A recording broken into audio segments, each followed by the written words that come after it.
Hello and thank you for joining us on Nationwide on the NTA. I am Ifoma Ojinta.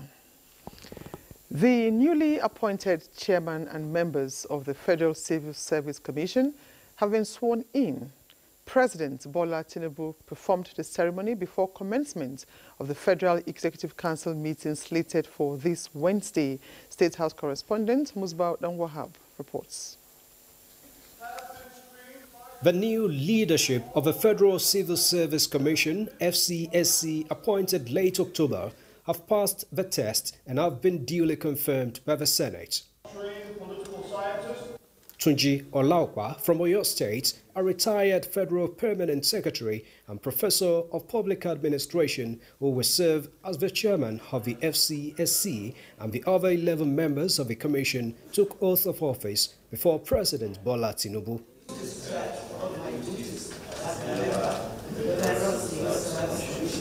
The president, in an earlier statement by his advisor on media and publicity, Ajuri Ngelale, charged the new FCSC leadership to competently facilitate the transformation, reorientation and digitization of a federal bureaucracy to enable growth and enhanced private sector participation in the development of a Nigerian economy in full adherence to the renewed hope agenda of his administration. We need to beef up the capability readiness. We need to modernize by deploying technology. We need to reinstitute professionalism and competency-based human resource management. We need to move the civil service to a position where it could help government to deliver on its agenda. President Tinubu also swore in Musa Adamu Aliyu as the new chairman for the Independent Corrupt Practices and Other Related Offences Commission, ICPC. Aliyu, who holds a doctorate degree in law, was appointed the Attorney General of Jigawa State in 2019 and was named as Senior Advocate of Nigeria designate in October 2023. The president had implored the new management team of the ICPC to always be above board as they discharge their duties without fear or favor concerning all matters before them. I have taken out of office, I will abide by the oath of office, and I will discharge my duties in accordance with the ICPC Act to support the Renew Hope agenda of Mr. President. I want to assure Nigerians and Mr. President that I will lead by example. And I will also live above board, and I will abide by my oath of office. The tenure of office for the chairman is 5 years in a first instance. From the State House, Musbah Danwahab, NTA News. And to legislative matters now, the House of Representatives Committee on Drugs and Narcotics is assuring the National Drug Law Enforcement Agency, NDLEA, of its readiness to provide better legislation that will support the agency to actualize its mission of sanitizing the country against illicit drugs. This came to the fore during an interface between the leadership of the agency and committee members. National Assembly correspondent Joshua Ogunjide has more. The delegation is visiting the 10th Green Chambers Committee on Drugs and Narcotics to give summary of its activities in the past 35 months. Having gone through the job done so far, the committee raised concerns as the 2021 World Drug Report predicted 40% increase in the prevalent use of drugs, especially opioids and synthetic drugs by 2030. We have 774 local governments that we need to extend. A lot of people don't even know the purpose of NDLA. In this country today, you'll be surprised. We need more people to work. Why is it that the junior cadre are less than the senior cadre? Secondly, there is these pictures going about in the social media, and I saw it. Some of your recruits are underage. You have a plan to employ in 2024. What is the criteria of this? Because Nigerians have been bombarding us, mostly, especially the youths. In spite of bottlenecks, the NTA said its core mandate is to enforce law and prosecutorial power in reducing drug demand in Nigeria. We are largely relying on this honorable committee to drive the process of the recruitment process, which we hope it should be much sooner than later. The structure of the WADA starts with the interministerial committee, which is at the national level. There we have about 35 MDAs that are their activities are related to drugs. We look forward to your assistance in taking care of some notes that can only be solved by this legislative committee. The committee chairman announced plan to hold a retreat for stakeholders, after which oversight will begin by members. From the National Assembly, Joshua Okochdi, NTA. In the meantime, the House of Representatives has commended the Nigerian Television Authority for persistently protecting national interest and upholding national ethics and values in the face of dynamic trends, including threats of misinformation in the media space. This was when the Director General NTA, Salihu Abdulhamid Dembos, joined other heads of agencies in the Ministry of Information and National Orientation to defend their 2024 budget proposals before the House Committee on Information, National Orientation, Ethics and Values. Of 15.1 billion naira. With the allocations we have had, especially in the preceding year and of course in 2024, I think it's far, far below what is expected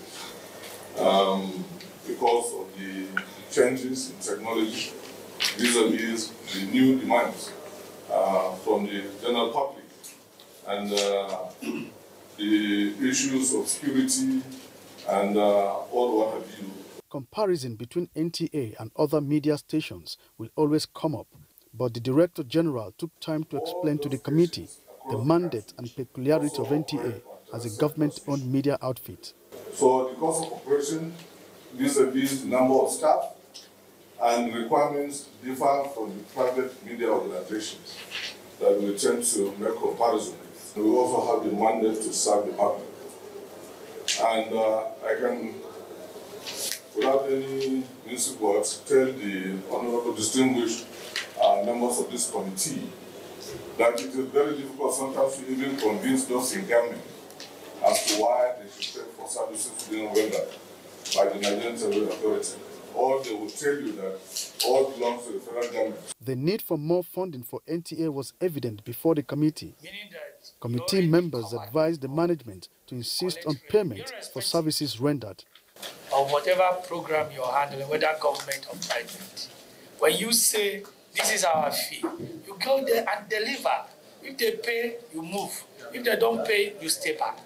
You must be able to tell government, if you don't give me money, this is the level of service you will get. Otherwise, they will not take us serious.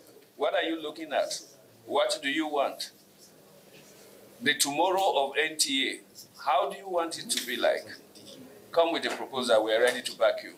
As part of measures to increase its internally generated revenue, the parliamentary committee urged government to mandate ministries, departments and agencies of government to place all commercials on NTA before considering other media organizations. From the National Assembly, Ignatius Nkwo, NTA.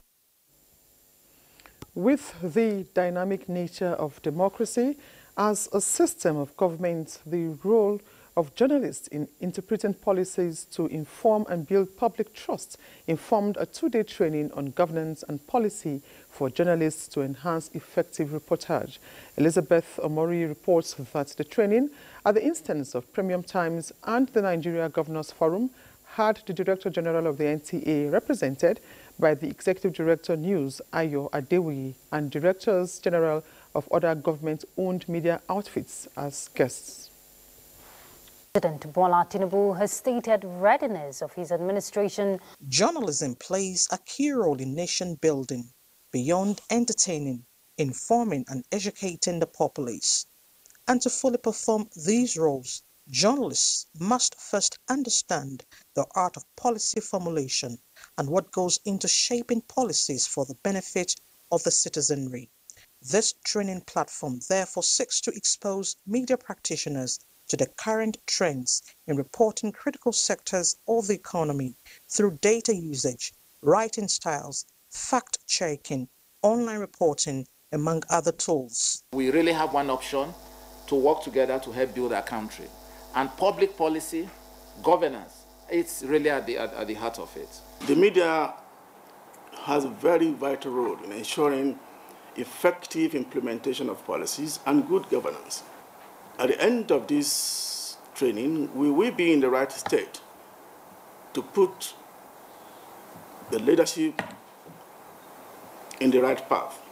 The media must remain in the vanguard of tracking the budgetary process to ensure that Nigerian people get the actual value. To empower journalists to perform their constitutional role of holding government to account.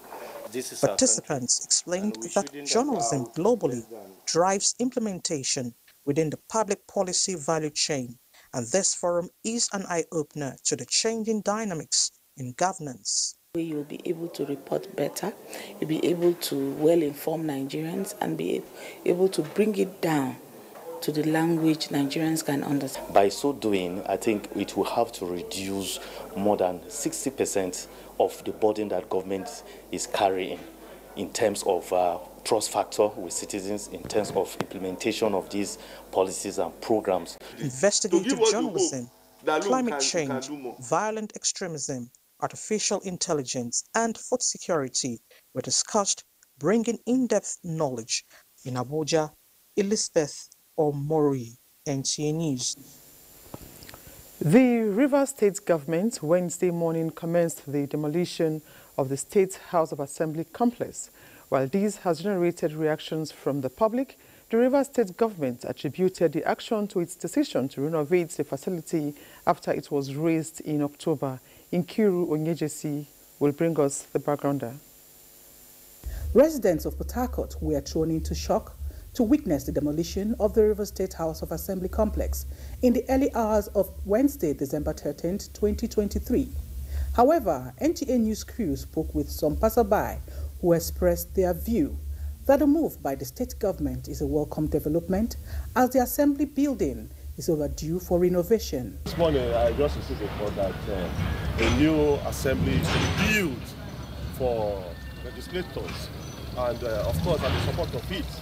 So only for me to come and witness it like that, then the governor is working. The assembly is old.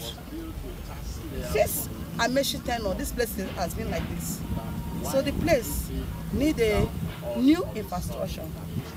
Observers also appeal to the House members to work in synergy with the state government.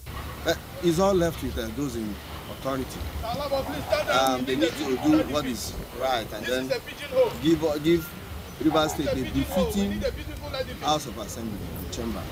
The Rivers State House of Assembly has been relocated to Government House until the completion of the Assembly complex.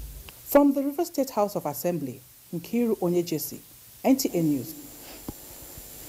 We now join our correspondent, Robinson Deratede, at the Rivers State House of Assembly to feed us on happenings from there.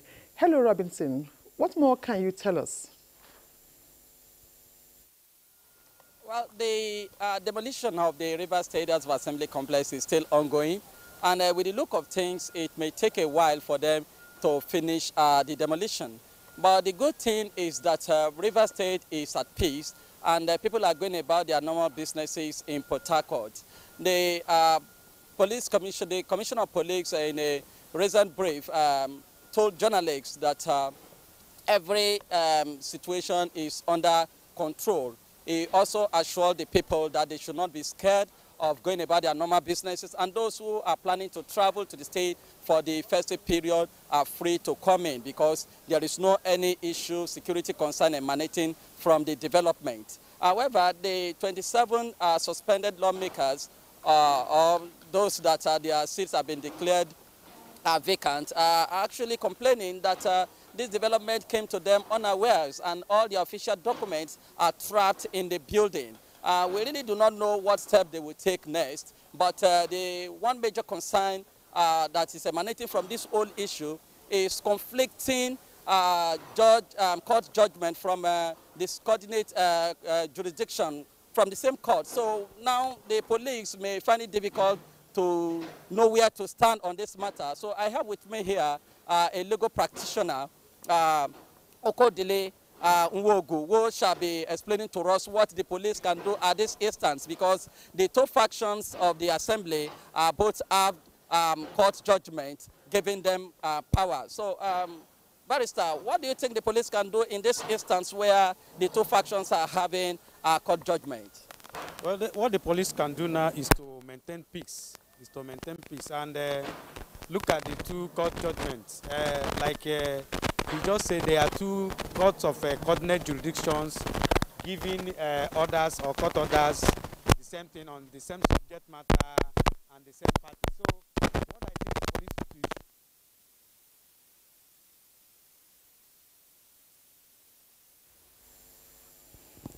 We sincerely apologize for the poor audio from Port Harcourt there. But still staying with River State, the All Progressives Congress River State has pledged full support to members of the River State House of Assembly who recently defected to the APC.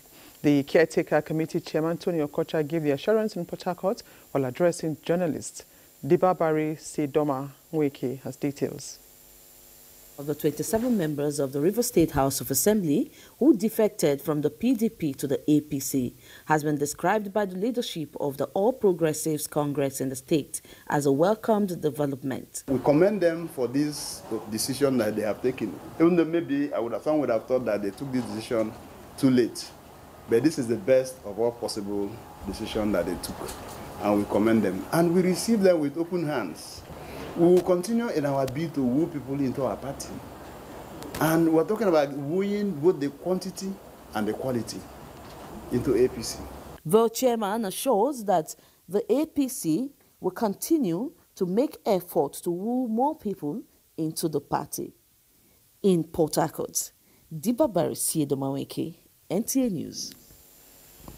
The Inter-Party Advisory Council, IPAC, is currently in crisis as a result of alleged tenure elongation by the council's executive.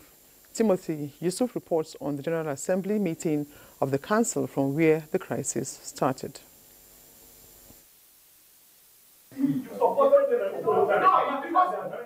A General Assembly meeting of IPAC to discuss the way forward following the expiration of the 2-year tenure of the Yabagi Yusuf Sani's-led executive committee ended in deadlock. There's no resolution. Today, let it be on record. Some council members have accused their chairman, Yabagi Sani, of attempt to extend through the back door his 2-year tenure, which ended this Tuesday. In the program that we have lined up, a major program was going to take place today, as we speak now, on the 13th. And my tenure expires, the day before, and the election was to take place today. So I now call the General Assembly. Let us shift the elections to the 18th so that it will not conflict with the centenary celebration, because we can't bring people from all over the world, and then we now conduct elections, which you don't know what may happen after the election. So the General Assembly was the one who says we should have our elections on the 18th. But it was put to vote. It was put to vote because there are people who say, no, even if it's just 1 hour, they want that risk to be taken. If we are talking about democracy and we are the umbrella body of all the political parties in Nigeria, we have to do what is right. The next few days will review whether or not the council would be able to resolve its own internal dispute without rancor. Timothy Yusuf, NTA News.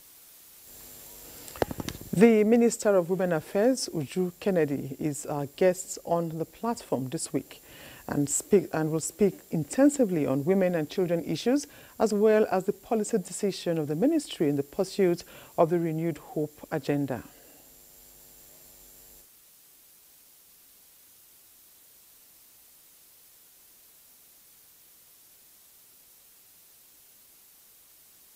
As I speak to you today, we have approval.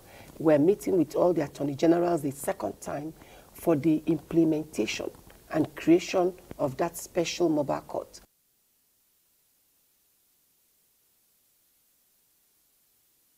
At 2 p.m. We now take some messages. Nationwide continues in a moment. Please stay.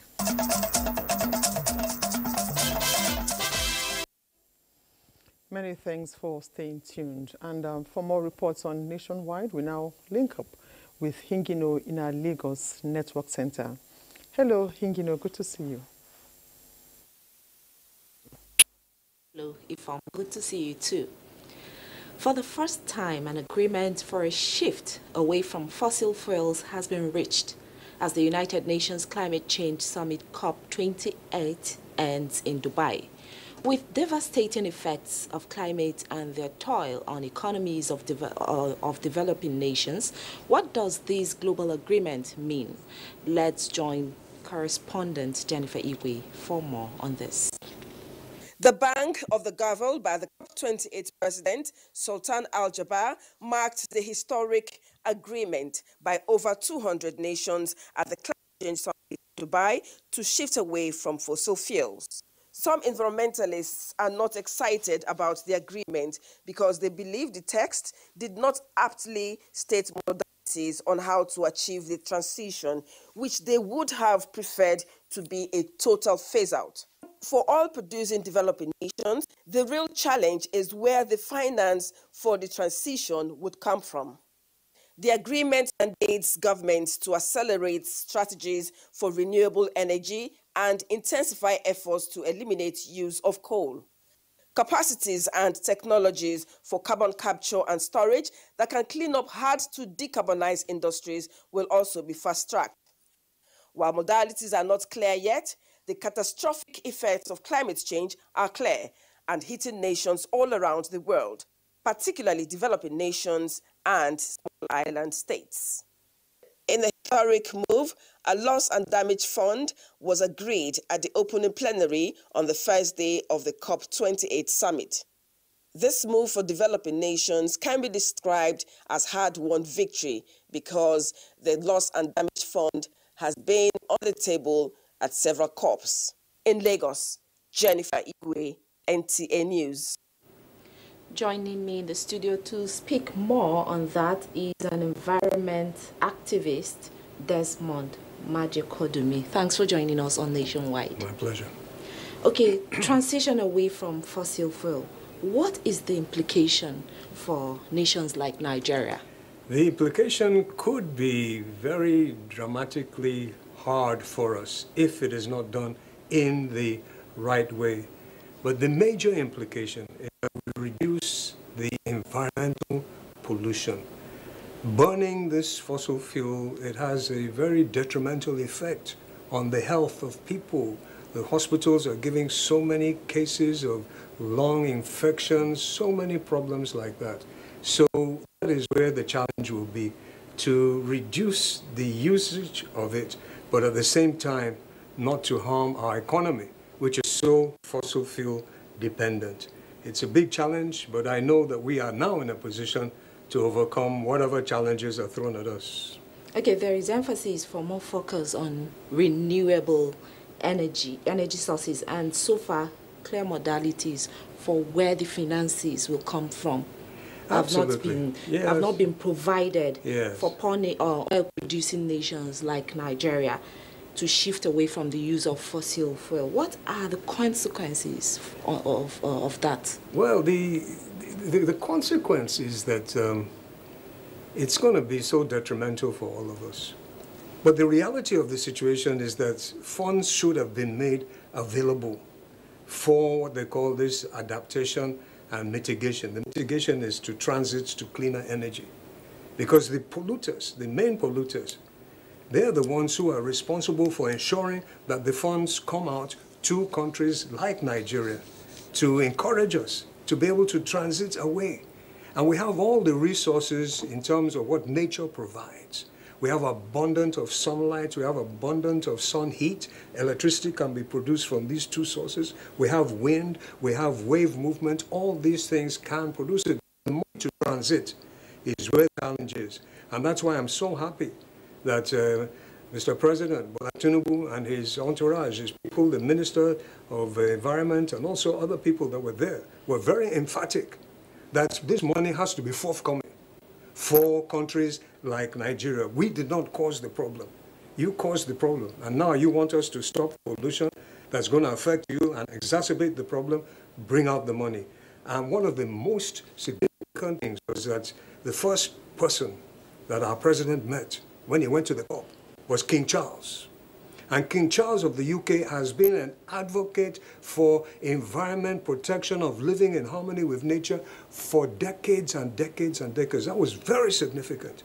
And a lot of other positive things came out as well. There were agreements for solar energy. There were agreements for more clean electrification. So we're very hopeful. But the challenge is that this is the biggest problem humanity has ever faced. 2023, even though it's not over yet, is going to be in record as one of the hottest year ever recorded by humanity. And the scientists, they predicted this 30 years ago. So we need to change. All right, talking about solutions, scientists say removing fossil fuel will help in moving the world close to net zero targets, among other benefits. Oh, yes. But oil-producing countries are countering this. So is it true that removing this fossil fuel will really help in achieving this? Oh, absolutely. The burning, you see, and we need to get this right.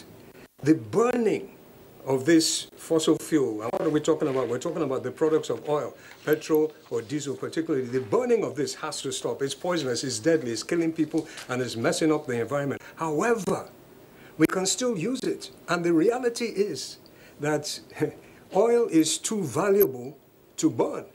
Yes, for energy, when you can get energy from other sources, because the derivatives of oil are so wonderful, and it's a limited resource.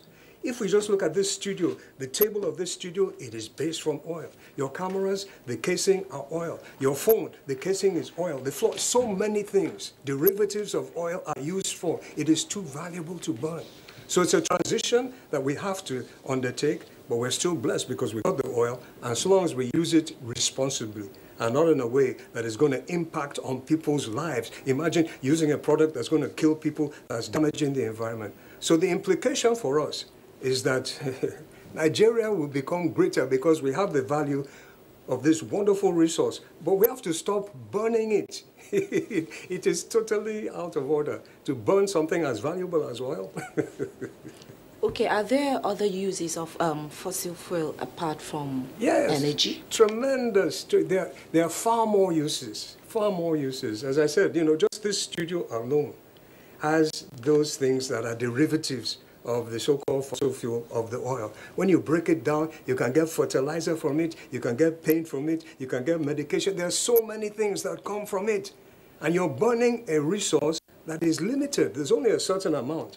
It's going to run out anyway. And if you keep on burning it, it's going to run out at a much, much earlier period. But you can use it for good things. And that's one of the many things that our country is blessed with. We're blessed with mineral resources under the ground and even between our ears. It's great to be a Nigerian and to be proud of our country because we're going somewhere now. It's really great to be a Nigerian.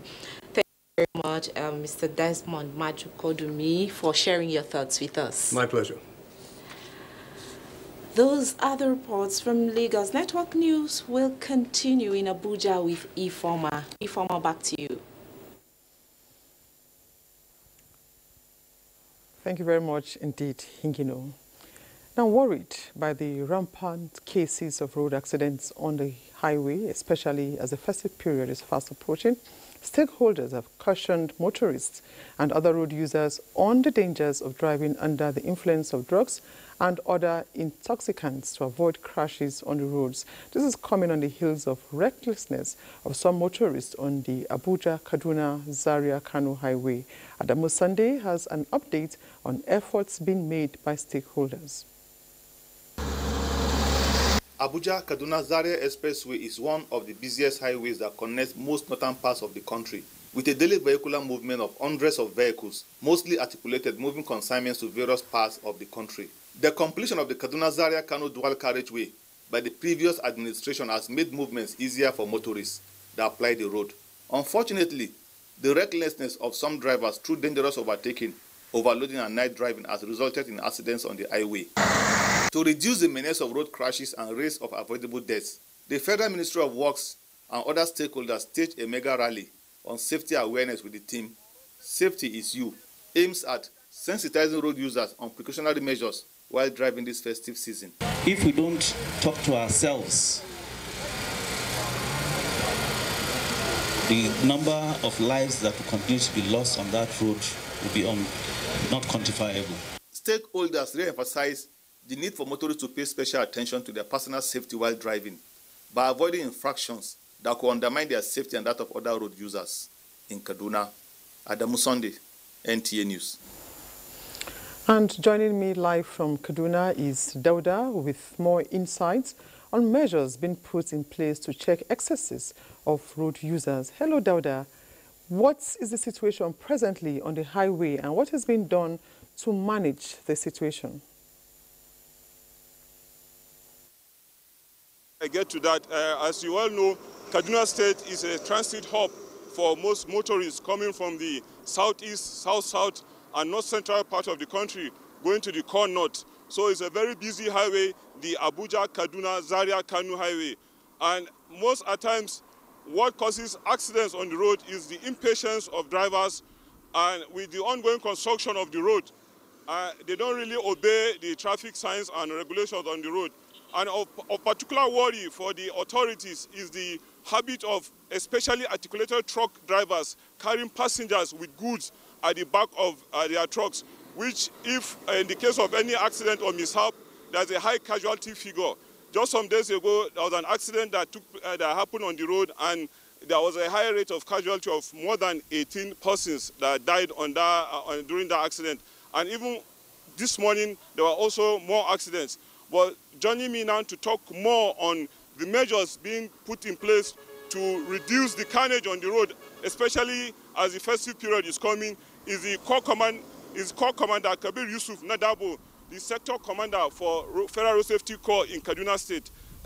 Good afternoon, Corps Commander. Good afternoon. Thank you for having me. Yes. What are those measures that you are trying to put in place to ensure that the carnage on the road is reduced to the minimum, especially as the Yuletide period is coming in and there's high rate of vehicular activity on the road?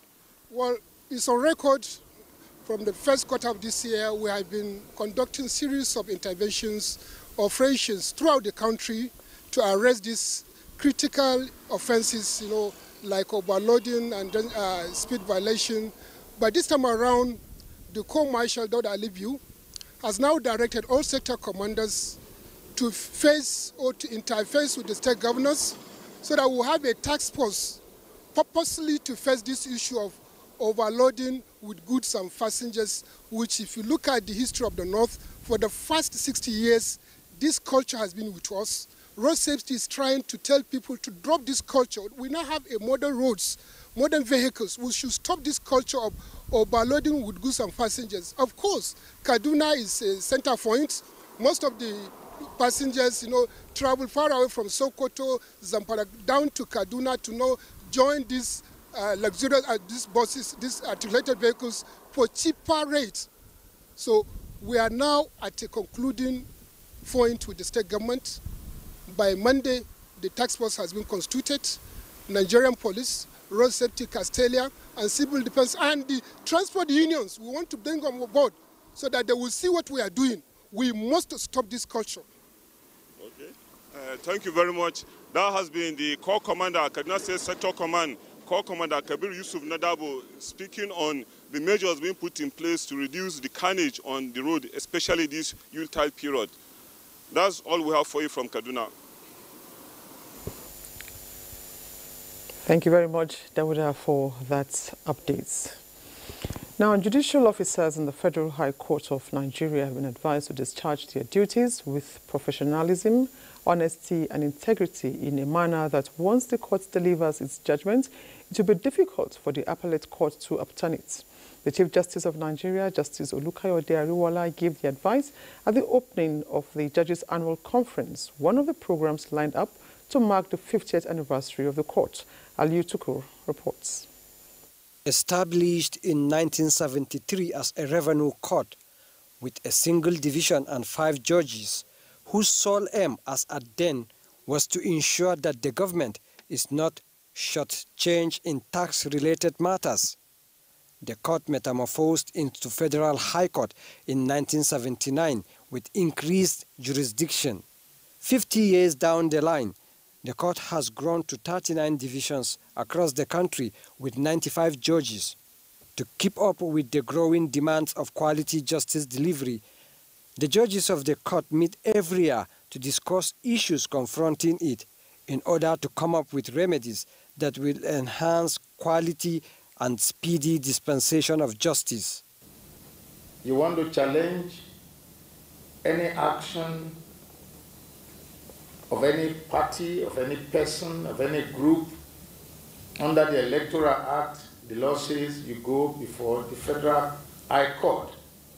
As we know, the Federal High Court is not the only federal court. But as I said earlier, as far as I'm concerned, it is the best of the federal courts. This is because the enhanced jurisdiction did not just come on a platter of gold, but it was a product of positive, persistent and consistent efforts by those who believed in what the courts could offer. As the court reaches this golden milestone, it promises renewed hope for a judiciary that will meet the expectations of the people. Aliu Tukur, NTA News. Strategic communication is not a luxury, but a necessity that is expected of the Nigeria Police Force to improve on its perception management and rebranding. The Minister of Information and National Orientation, Muhammad Idris, in a message at the annual Police Public Relations Officers Conference in Uyo, said enhanced strategic communication empowers law enforcement agencies to forge meaningful connections with the communities they protect. The minister urged the police authority to increase engagement to ensure that people's voices are heard and their perspectives are considered in the decision-making processes, and stakeholders, including the police, to embrace the Plan National Values Charter. The last 4 months of the year, popularly known as the Ember Months, is often characterized with increased vehicular movement, which often comes with traffic issues. In this background report, Beatrice Anyam takes a look at the peculiarity of the situation in Imo State. Due to increase in movement of people from the city centers to the hinterland, as well as movement of goods and services due to preparations for the Christmas and New Year celebrations, traffic within Owerri and its environ is already building up. This, no doubt, has come with some level of reckless driving by some motorists, most of whom are in a hurry to get to their destinations. Sometimes this results in road crashes which could lead to loss of lives and property. Although efforts are being made by the Federal Road Safety Commission, Imo Sector Command, and other stakeholders in the road transport sector, they call for measures to stem the tide within this period and after. By reports, constant reporting. If a driver is not listening to you, if you get a particular police checkpoint, report that driver to the checkpoint. That way, driver will be cautioned. A lot of information has been given to us on how to keep safe on the road. We want to make sure that this Ember Month will be accident-free. Road users are, however, advised to make safety rules their priority this period. In Owerri, Beatrice Anyam. And joining us now is Beatrice to give us further updates on traffic situation in Imo during this Ember Month. Hello, Beatrice. Over to you. Hello, Informa. Yes, thank you for the news. As you know, Imo State is strategically located. That means that it is at the center of the southeast, not just connecting only the southeast state, but also south-east to other parts of the country. And so, it's always witnessing a heavy traffic, especially at the end of the year. And also the various events and organizations and villages and cultural activities being held during the period also contribute to heavy movement of people to various places. And I know that the Federal Road Safety Commission, Imo Sector Command, is not relenting on its oars in ensuring a accident-free season. And joining me here to talk more on what they've been doing to ensure accident-free Yuletide is the sector commander, Imo State Sector Command. I'm talking about Commander Beniro. Yeah, good Yes, afternoon. sir. Yeah. What have you ever done so far to ensure accident-free Yuletide? Okay. We understand the trend. The Imo sector that commuters who come into Imo have a very. We sincerely apologize for that. We seem to be having some problem with our connection in Imo State. Now for more stories on Nationwide, we'll go over to our Kaduna Network Center with Salamatu as our guide. Hello, Salamatu. Ifoma, good to see you and glad to have you join us here. Kaduna State Government has unveiled a proposed budget of more than 400 billion naira to focus more attention on rural transformation to enhance agricultural activities, eradicate poverty, as well as engage youths in the villages to discourage rural-urban migration. Muhammad Umar Ajingi reports. It is that time of the year again where Kaduna State Government presents its proposed budget before the citizens for observations and suggestions for possible readjustment to capture critical sectors that will promote human capital development. We have taken time to identify critical areas that will have a massive impact on our citizens to allocate resources to ease the present hardship. The state governor, Senator Obasani, after listening to some of the suggestions by the citizens, says the budget is deliberately designed to carry out capital projects that will change the lives of the citizens rather than spending much on recurrent expenditure. We have about 600,000 people, particularly children, that are out of school, that are supposed to be in the classroom. And for me, it's worrisome. And we're trying to ensure that in the next 2 to 3 years, everyone that's supposed to go to school goes to school in Kaduna State by the grace of God. We also invested in the area of social investment programs of Kaduna State, because we have a lot of young men and women who are very, very creative. The budget size of 400 million naira is tagged a budget of rural transformation for inclusive development.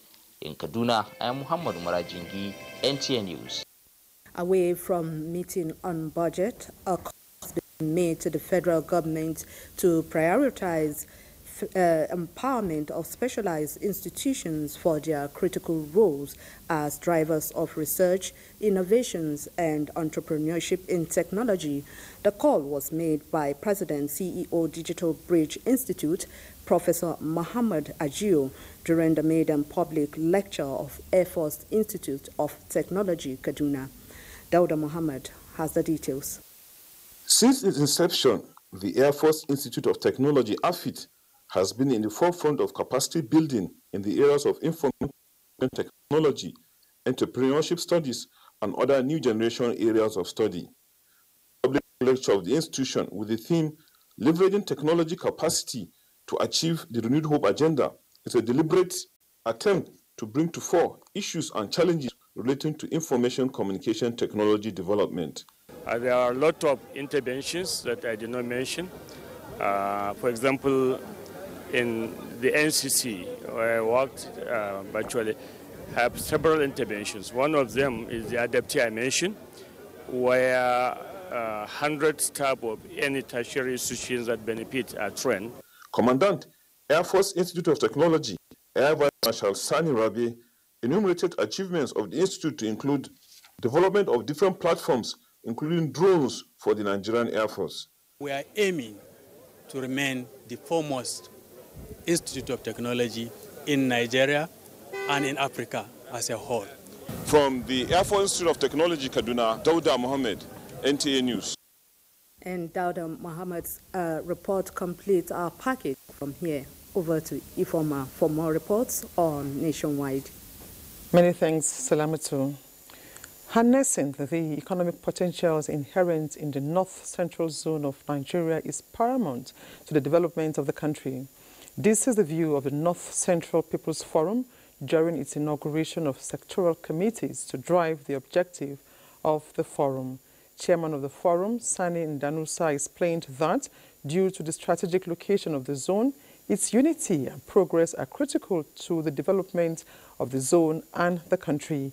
He says the zone is blessed with enormous resources and with effective synergy with government and the private sector, economic and infrastructural development will take center stage. If there is peace in the center, this peace will spread to the other part of the country. If there is economic growth, it will spread. So once you develop even North Central fully, I can say you are at home as Nigeria. So we must take full advantage of the current trend in the country to position ourselves. We know the values that the economic advantage that we have in the zone. Meetings inaugurated include finance, security, economy, media and publicity, youth empowerment, women development, research and planning. And Uduak is standing by in our Benin Network Center for more on Nationwide.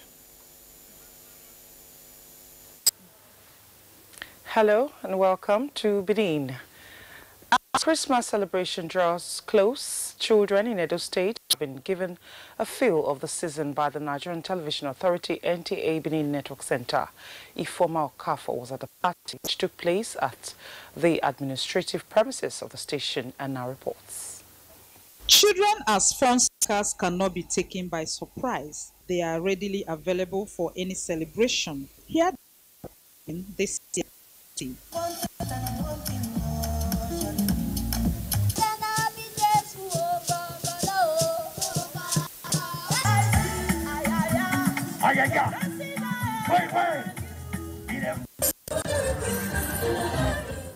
The zonal director, Sosa Okpongwa, is happy to host the children. I don't want you to have criminal tendencies. If you are relaxed, you are happy, you will not think of doing bad things, you will not think of doing criminal things. So we organize this party for you to have fun, to have a relaxed mind, to make friends, so you can build bonds of unity. For other guests and the children, it was a worthwhile event.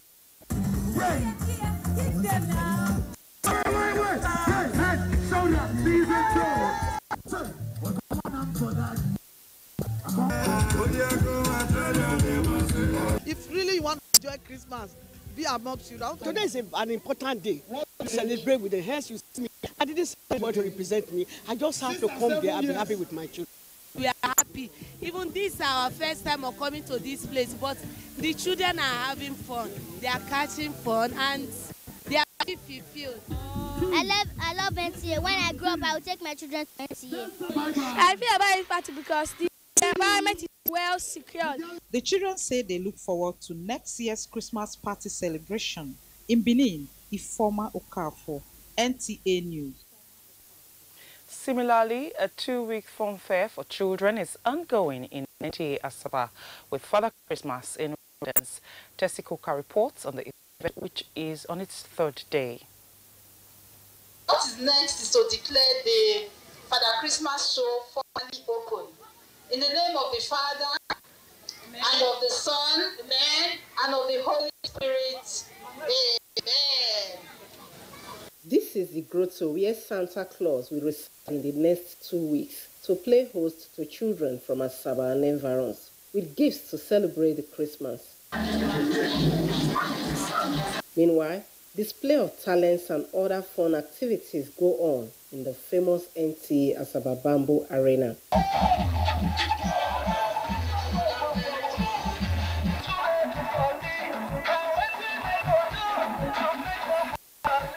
For the pupils, their parents and teachers, choosing to celebrate at NTA Asaba has been a wise choice. Jesus is the reason for the season, and it has been fun-filled. I feel very, very happy. Earlier, At the grand opening, with the State of Service and the resident electoral commissioner in attendance, the children were admonished on good behavior. We must get ourselves and be obedient children so that we can wait for the coming of Jesus Christ. I want to commend the NTA for putting this together for the children. The grand finale, scheduled for 21st of this month, will be dedicated to hosting the less privileged children in Asaba and environs. Tessie Koka, NTA News. And that's it from Benin. Nationwide continues with Kemi in Abuja right after this break. Thank you very much, Ube. We will not be going to Ibadan, and I apologize for introducing you as Udwak. Next is Sports Updates. As the 2023 National Para Games in Abuja draws to a close on Thursday, Timothy Bakara of Edo State, Liberty Bright from Bauchi, and Samson Okbara from Bayelsa State have written their names in the medal tables in 70 kg Taekwondo main category at the Moshood Abiola National Stadium, venue of the Games, after an impressive outing. It's God that is the motivation, and God alone. I cannot do it on my own, but God help me. God and Bayelsa or Bayelsa State, man. My love and my allegiance, and wow, Bayelsa, you're too much. In the meantime, Federal High Court judges on Tuesday in Abuja emerged champions of 6-a-side novelty football match after defeating Abuja branch of NBA 2-1. The novelty football match witnessed a ceremonial kickoff by the Minister of Sports Development, Senator John Eno, alongside the Chief Judge of Federal Capital Territory, John Soho, was organized in celebration of the 50th Golden Jubilee anniversary of the Federal High Court. The novelty match witnessed a ceremonial kickoff by the Minister of Sports Development, Senator John Eno, alongside the Chief Judge of Federal Capital High Court, John Soho, was organized in celebration of the 50th Golden Jubilee anniversary of the Federal High Court. It impacts positively on their physical fitness.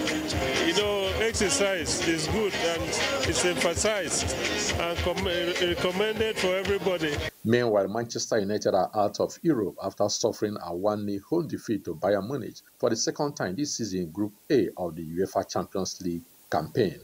Copenhagen's 1-0 win against Galatasaray meant that the under-pressure Erik ten Hag team finished at the bottom of the table. Wednesday's fixtures will see Paris Saint-Germain needing a win against Borussia Dortmund to seal a place in the round of 16. At St. James's Park, Newcastle and AC Milan will be keeping a close watch on the Paris scorelines as both teams need to win regardless to pick a round of 16 tickets. With sports updates, I'm Austin Ejemodu, NTA News. And a reminder that the Minister of Women Affairs, Uju Kennedy, is our guest on the platform this week. She will speak on women and children issues, as well as the policy direction of the ministry in the pursuit of the Renewed Hope agenda. As I speak to you today, we have approval. We're meeting with all the Attorney Generals the second time for the implementation and creation of that special mobile court. Don't miss it tomorrow, Thursday at 2 p.m.